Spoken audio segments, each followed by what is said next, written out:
அமனலிங்கேஸ்வரர் கோவிலில் யமனாய் சீறி பாய்ந்த வெள்ளம். கோவிலை சூழ்ந்த வெள்ளத்தால் திடீரென நிறுத்தப்பட்ட பூஜைகள். கோவில் முழுக்க வெள்ளக்காடாய் காட்சியளித்த பரபரப்பு சம்பவம்.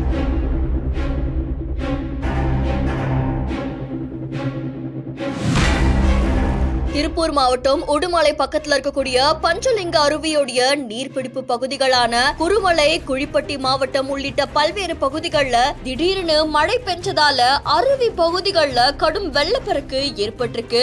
அருவியோடைய தடுப்பணைகளை தாண்டி காற்றாட்டு வெள்ளம் பெருக்கெடுத்து ஓட ஆரம்பிச்சிருக்கு. இதனால அடிவாரம் பகுதியில இருக்கக்கூடிய அமனலிங்கேஸ்வரர் கோவில வெள்ளம் சூழ்ந்திருக்கு. கோவில சுத்தி இருக்கக்கூடிய வெள்ள நீர் ஓடுனதால பூஜைகள் நிறுத்தப்பட்ட உடனே பக்தர்களும் வெளியில அனுப்பப்பட்டிருக்காங்க. இந்த நிலையில தண்ணீர் கோவில் பகுதியில வடிஞ்சதுக்கு அப்புறமா சுவாமி தரிசனத்துக்கு பக்தர்கள் அனுமதிக்கப்படுவாங்க அப்படின்னும், பஞ்சலிங்க அருவியில நீர்பிடிப்பு பகுதிகள்ல தொடர்ந்து மழை பெஞ்சிட்டு வரதால சுற்றுலா பயணிகள் குளிக்கிறதுக்கு இன்னைக்கு தடை விதிக்கப்பட்டிருக்கிறதாகவும் கோவில் நிர்வாகம் தரப்புல தெரிவிக்கப்பட்டிருக்கு. ஆலையே விழுங்குற மாதிரி கோவில்ல சூழ்ந்த வெள்ளம் காட்சி அளித்தது பலரையுமே அதிர்ச்சிக்குள்ளாக்கி இருக்கு. இந்த செய்தி தொடர்பான உங்களுடைய கருத்துக்களை நம்மளுடைய பிஹைண்ட் நியூஸ்ல பதிவு செய்யுங்க. மேலும் செய்திகளுக்கு ஃபாலோ பண்ணிக்கோங்க.